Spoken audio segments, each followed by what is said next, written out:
après l'arrière-petite-fille, le gendre. Plus précisément, après le regard porté sur une arrière-grand-mère, le regard d'un poète sur son gendre. Et c'est l'émission L'Art du comédien de Madame Simone qui va illustrer ce regard tragique. Les vers ne doivent pas être dits comme on dit de la prose. Vous avez un métier très très limité. Vous ne savez pas respirer, attaquer les consonnes. Je vous torture ? Non, non.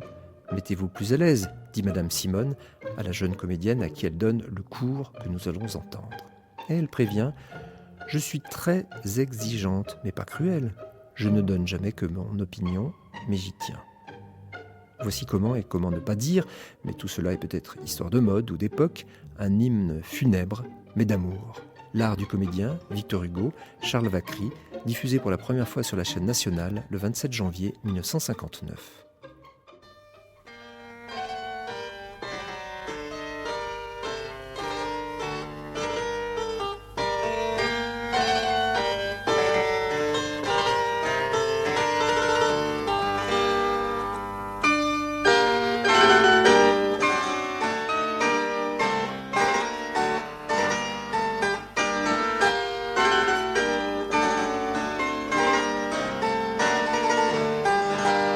La radiodiffusion télévision française vous invite à écouter une émission de Madame Simone, L'Art du comédien, propos et pratiques. Cette nouvelle série est spécialement consacrée à l'étude des poètes et prosateurs de l'époque romantique. Aujourd'hui, Laurence Mercier travaille le poème de Victor Hugo, Charles Vacry. Mise en onde, Georges Godbert.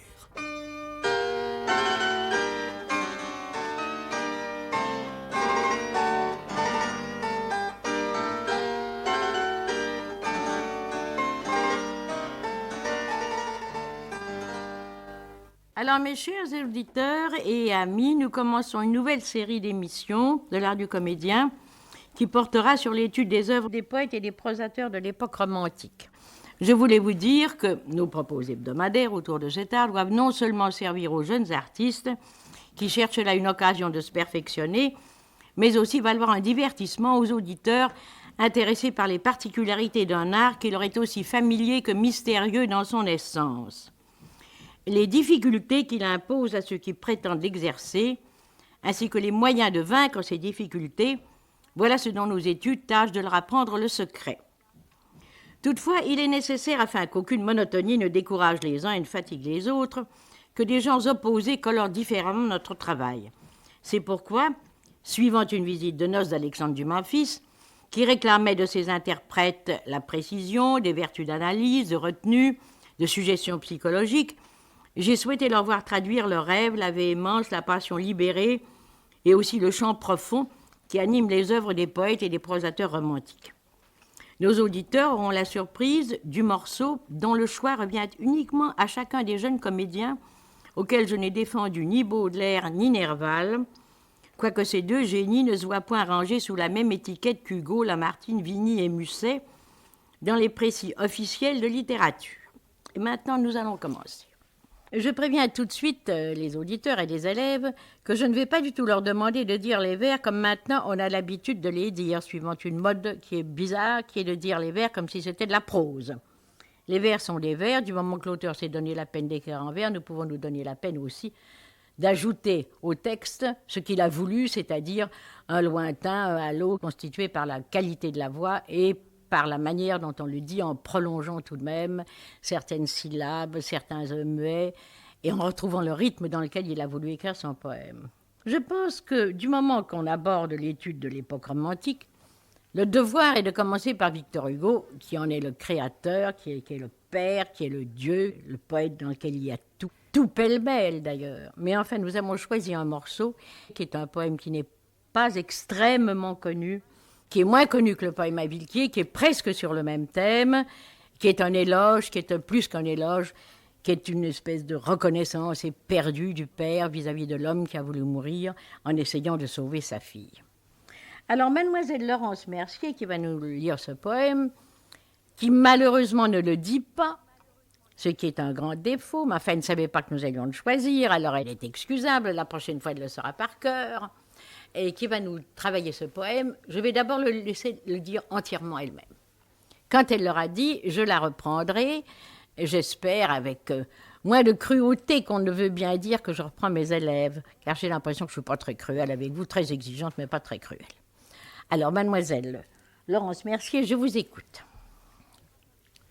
Il ne sera pas dit que ce jeune homme, ô deuil, ce sera de ses mains ouvert l'affreux cercueil où séjourne l'ombre abhorrée.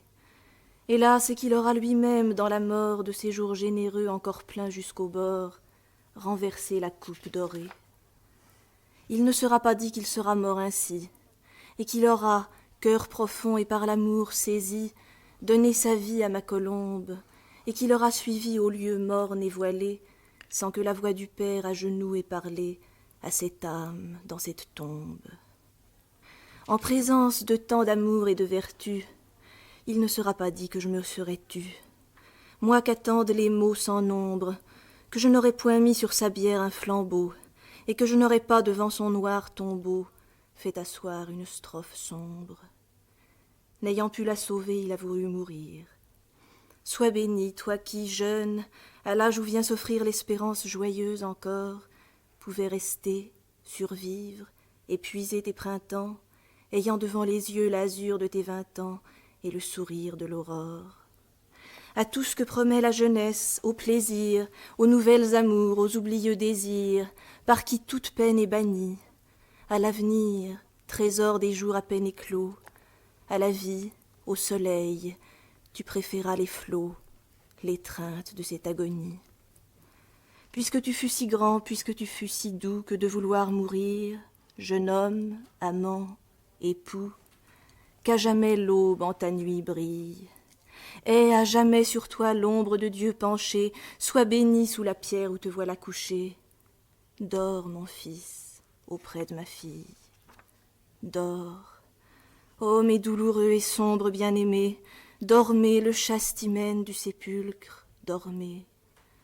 Dormez au bruit du flot qui gronde, tandis que l'homme souffre, et que le vent lointain chasse les noirs vivants à travers le destin, et les marins à travers l'onde.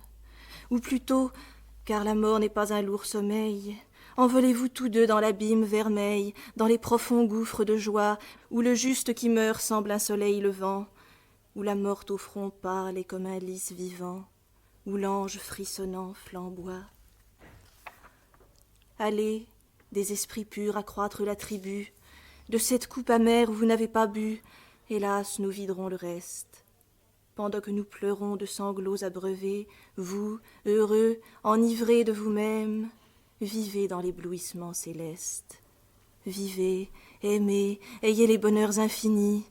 Oh, les anges pensifs, bénissants et bénis, savent seuls, sous les sacrés voiles, ce qu'il entre d'extase et d'ombre et de ciel bleu, dans l'éternel baiser de deux âmes que Dieu tout à coup change en deux étoiles.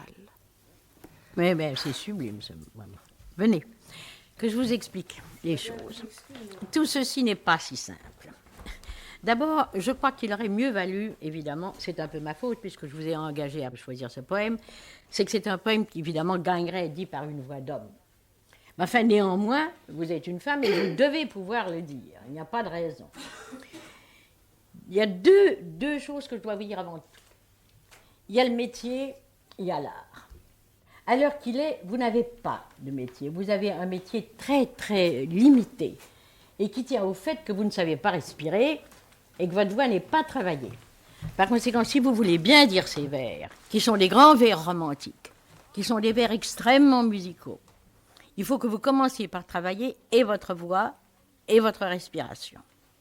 Qu'est-ce que vous avez déjà dit comme vers ? Musset, Baudelaire, Oui. Francis Jam. Oui. Est-ce que vous avez l'impression que vous aviez plus de facilité pour ces autres vers ? Vraiment, je suis complètement perdue. Ah, bah évidemment. Je vous le redirai une fois, ça irait déjà mieux. Mais... Oui, eh bien nous allons le travailler et en le travaillant, nous allons voir ce que vous savez faire. Mais d'abord, je vous dis, il y a une première question qui se pose. Si vous aimez dire les vers, si vous voulez devenir une diseuse de vers, il faut d'abord travailler votre souffle. Vous n'avez pas une respiration assez longue, assez large, et il faut travailler aussi la qualité de votre voix. Pour ça, il faut faire des exercices vocaux. Il faut timbrer votre voix, qui n'est pas assez timbrée. Oui. Alors, faites-moi des exercices vocaux là devant moi, là. C'est-à-dire Et... Ah... Allez. Ah. Ah non, non, c'est pas ah, ça sert à rien, ça donne envie de dormir. Non, non, c'est pas ça. Je vous demande pas de bailler, je vous demande de timbrer votre voix. Votre voix ne peut être timbrée que... Voilà. Oui, ben, vous voyez, elle n'est pas timbrée. Elle n'est pas timbrée parce que vous ne faites pas le mouvement de la glotte. Ah, ben voilà, vous voyez, c'est pas fait. Écoutez la mienne.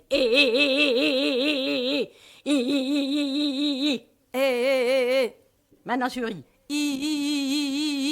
Maintenant sur O. C'est mieux. Maintenant sur U. Bien. Vous voyez ce que c'est le mouvement? Oui. Il faut faire ça une demi-heure tous les matins. Oui. Et puis une demi-heure tous les soirs. Vous verrez la différence.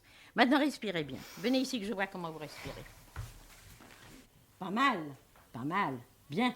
Toujours la bouche ouverte. Bien. Et on ne doit jamais voir quand vous respirez et on ne doit pas le sentir quand vous dites les vers.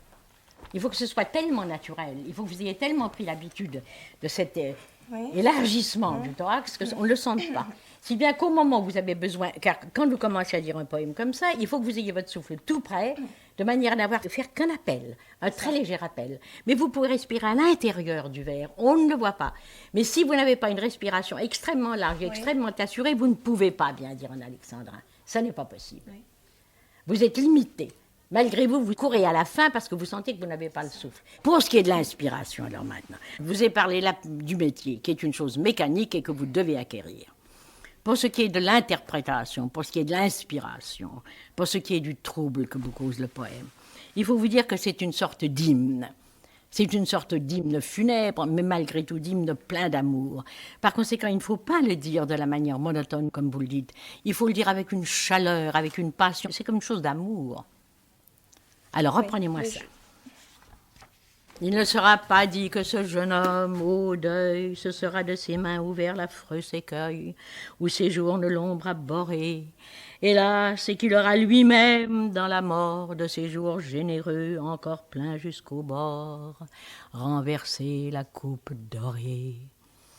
Et la prolongation de la dernière syllabe que je donne, ce qu'il y a de musical dans ce que j'essaye de faire, eh bien, ça m'est possible à cause de la voix et à cause de ma respiration et aussi à cause du sentiment que m'inspire le poème. Il y a donc ces trois choses. Et l'art est fait de ces trois choses réunies. Alors, essayez un peu. Il ne sera pas dit que ce jeune homme, au deuil, ce sera de ses mains ouvert l'affreux cercueil où séjourne l'ombre abhorrée. Hélas, et qu'il aura lui-même dans la tombe de ses jours généreux encore plein jusqu'au bord, renversé la coupe dorée. Non, ce n'est pas dans le sentiment.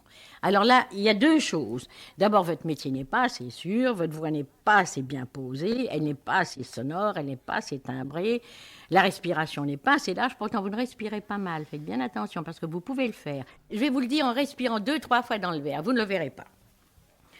Il ne sera pas dit que ce jeune homme, au deuil... J'ai respiré avant au deuil. Vous ne l'avez pas vu, vous voyez? Pourquoi? Parce que je le respire la bouche ouverte et que mon thorax a absolument plein d'air. Alors recommencez. Il ne sera pas dit que ce jeune homme, au deuil, ce sera de ses mains ouvert l'affreux cercueil. Ah oui, mais ça va trop vite. Ça va trop vite. Alors il n'y a pas le coup d'archet. Il faut un grand coup d'archet dans ces grands alexandrins.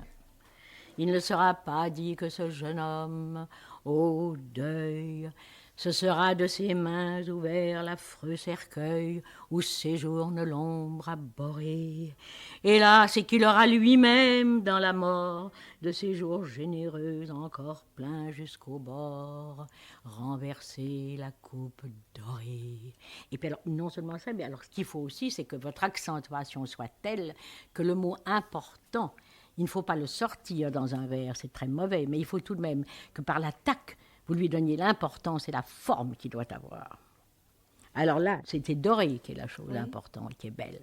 Et vous voyez qu'il y a, comme dans Racine, ce que je vais faire toujours remarquer à ces jeunes comédiens qui travaillent avec moi, le me donne quelque chose d'admirable toujours à la fin du vers. Et il faut s'en servir. Où séjourne l'ombre abhorrée. Si vous dites l'ombre abhorrée, c'est pas la peine. C'est pas pour rien, vous savez, les gens qui font des vers savent très bien ce qu'ils font, surtout Hugo. Enfin, tous d'ailleurs. Plus ou moins bien, mais lui très bien. Alors, allez-y. Il ne sera pas dit que ce jeune homme... Non, ça va trop vite. Ça n'est pas rythmé. Il ne sera pas dit que ce jeune homme, au deuil, ce sera de ses mains. Voyez-vous comme j'attaque toutes les consonnes. D'ailleurs, un des secrets de la belle diction du vers, c'est que le vers est de l'unité dans le son, mais qu'à l'intérieur du vers, les consonnes soient attaquées. Si vous n'attaquez pas les consonnes, c'est mélopéen, et c'est très ennuyeux. Si vous n'accordez pas au vers la musique à laquelle il a droit, encore une fois, à mon avis, c'est perdu, c'est de la prose.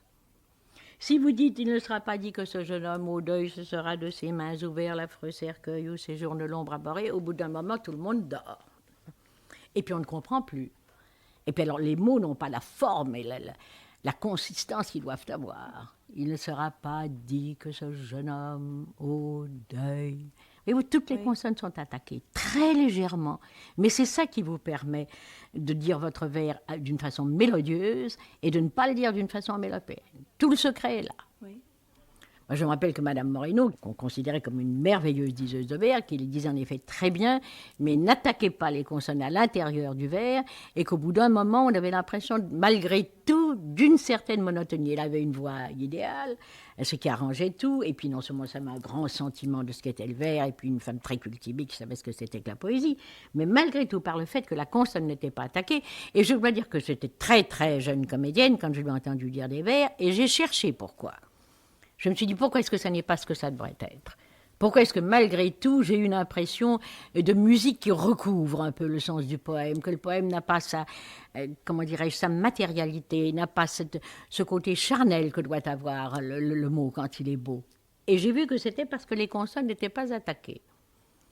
Alors je vous le dis, c'est un secret, c'est un des secrets, c'est un des moyens de bien dire le vers. À mon avis, encore une fois, je ne donne jamais que mon opinion. Enfin, j'y tiens. Alors, recommencez. Il ne sera pas dit que ce jeune homme, au deuil, ce sera de ses mains ouvertes l'affreux cercueil. Non, oh, mains ouvertes, ce sera de ses mains ouvertes. Ce sera de ses mains ouvertes l'affreux cercueil, où séjourne l'ombre abhorrée. Voyez-vous, vous pouvez prolonger un peu le mais, où séjourne l'ombre abhorrée. Où séjourne l'ombre abhorrée. C'est ça, voilà. Hélas, Hélas, hélas, et qu'il aura lui-même dans la mort. Mais lui-même est très important, parce que tout est là. Vous savez comment ça s'est passé, cet affreux drame, n'est-ce pas? La jeune femme se noyait, et il s'est jeté à l'eau pour le... Volontairement. Enfin, il s'est laissé couler avec elle, plutôt. Il a essayé de la sauver, ne pouvant pas, il s'est laissé couler avec elle. Alors lui-même est important, car cet hymne à la fois d'amour et de deuil est tout de même consacré au sacrifice qu'a fait ce jeune homme. Alors lui-même est très important, et qu'il aura lui-même, dans la mort, de ces jours généreux encore pleins jusqu'au bord, renverser la coupe dorée. Il ne sera pas dit que ce jeune homme, au deuil, ce sera de ses mains ouvert l'affreux. Ah non, non, les liaisons, nous ne sommes pas au théâtre français ici. Il ne sera pas dit que ce jeune homme, au deuil, ce sera de ses mains ouvert l'affreux cercueil, où séjourne l'ombre abhorrée. Hélas, et qu'il aura lui-même, dans la mort, de ces jours généreux encore pleins jusqu'au bord. Et alors, voyez-vous, là, comme il y a une virgule, il faut faire très attention à la liaison, parce qu'il y a différentes façons de faire les liaisons. On dit de ces jours généreux encore pleins, c'est pas beau. De ces jours généreux encore pleins. Voyez-vous, je la fais, je ne la fais pas. On n'entend pas de ces jours généreux encore, ce qui est très laid. De ces jours généreux encore pleins Bien. jusqu'au bord, renverser la coupe dorée. C'est ça. Et alors, pour renverser, je veux tout de même plus d'accentuation. Renverser la coupe dorée. Renverser la coupe dorée. Bien, reprenez toute votre strophe maintenant. Je vous torture? Non, pas du Bien. Vous acceptez? tout. Ah, tout à fait. Bien. Il ne sera pas dit que Voilà. ce Et jeune maintenant, homme... mettez-vous plus à l'aise et donnez-moi plus le sentiment, l'impulsion, n'est-ce pas, du poème. Il ne sera pas dit que ce jeune homme, au deuil, ce sera de ses mains ouvert l'affreux cercueil où séjourne l'ombre abhorrée. Hélas, et qu'il aura lui-même, dans la mort de ces jours généreux encore pleins jusqu'au bord, renverser la coupe dorée. Alors, donnez-moi l'impulsion tout de même qui a motivé cet admirable poème. Il ne sera pas dit que ce jeune homme, ô deuil, ce sera de ses mains ouvert l'affreux cercueil où séjourne l'ombre abhorrée. Hélas, et qu'il aura lui-même dans la mort de ses jours généreux encore pleins jusqu'au bord, renverser la coupe dorée. Bien, continuez. Il ne sera pas dit qu'il sera mort ainsi, qu'il aura, cœur profond et par l'amour saisi, donné sa vie à ma colombe, et qu'il l'aura suivi au lieu morne et voilé, sans que la voix du Père à genoux ait parlé à cette âme dans cette tombe. Continuez.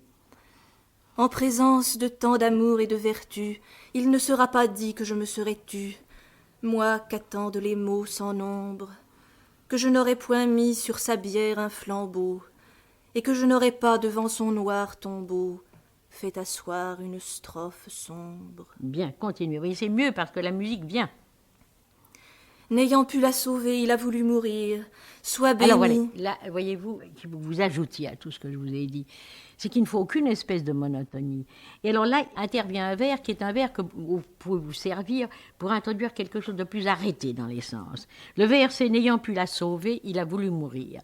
Eh bien, on le dira en prose, on le dirait de la même manière. Il n'y a pas de recherche lyrique là. Par conséquent, servez-vous-en. Alors vous dites en présence de tant d'amour et de vertu, il ne sera pas dit que je me serais tue, moi qu'attendent des mots sans nombre, que je n'aurais point mis sur sa bière un flambeau, et que je n'aurais pas devant son noir tombeau fait asseoir une strophe sombre. N'ayant pu la sauver, il a voulu mourir. Alors introduisez au contraire un accent parlé là. N'ayant pu la sauver, il a voulu mourir. Ah non, non, parce que ça c'est plat. Ce que je vous demande, c'est quelque chose de réel, de vrai, de fort. N'ayant pu la sauver, il a voulu mourir. Non, non. D'abord, on a l'impression qu'il ne s'agit pas du tout de la mort et de la vie, là, hein, dans votre ton. N'ayant pu la sauver, il a voulu mourir. N'ayant pu la sauver, il a voulu mourir. Sois béni, toi qui jeûnes. Ah non, alors vous reprenez le chant, là. Il faut redonner le coup d'archet. Dites l'autre strophe. En présence de tant d'amour et de vertu, il ne sera pas dit que je me serais tue, moi qu'attendent des mots sans nombre, que je n'aurais point mis sur sa bière un flambeau, et que je n'aurais pas devant son noir tombeau fait asseoir une strophe sombre. N'ayant pu la sauver, il a voulu mourir. Sois béni, toi qui jeûnes. Et vous reprenez. C'est pas facile, je sais très bien que c'est pas facile. En présence de tant d'amour et de vertu, il ne sera pas dit que je me serais tue, moi qu'attendent les mots sans nombre, que je n'aurais point mis sur ta bière un flambeau, et que je n'aurais pas devant son noir tombeau fait asseoir une strophe sombre. N'ayant pu la sauver, il a voulu mourir. Sois béni, toi qui jeûnes, à l'âge où vient s'offrir l'espérance joyeuse encore, pouvant rester, survivre, épuiser tes printemps, ayant devant les yeux l'azur de tes 20 ans et le sourire de l'aurore. À tout ce que promet la jeunesse, au plaisir, aux nouvelles amours, aux oublieux désirs, par qui toute peine est bannie, à l'avenir, trésor des jours à peine éclos, à la vie, au soleil, préféra sous les flots l'étreinte de cette agonie. Bien, eh bien, la pendule nous commande de nous arrêter. Nous allons reprendre ça la prochaine fois. Et nous allons reprendre tout ce morceau-là parce qu'il est très important. Je vais vous indiquer là quelque chose qui vous servira toute votre vie. Bien, mais vous avez bien travaillé. Vous êtes donné du mal. C'est très difficile. D'ailleurs, c'est un poème pour voix d'homme. Oui, oui, on c'est sent un poème tout à pour voix fait, d'homme. oui. Oui. Enfin, nous sommes ici pour travailler. Nous ne sommes pas ici pour faire de l'effet. Par conséquent, c'est très bien et je vous remercie.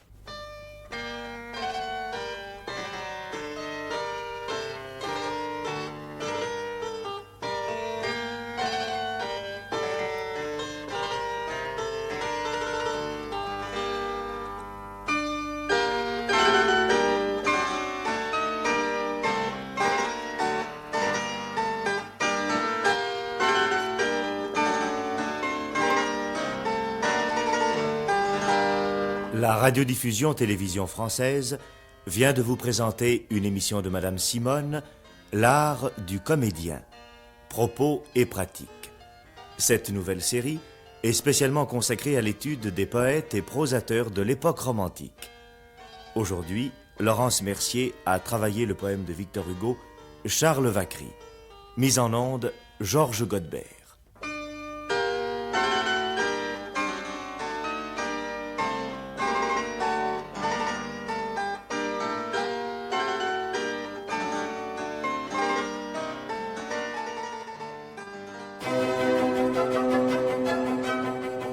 Cette émission a été diffusée pour la première fois sur la chaîne nationale le 27 janvier 1959.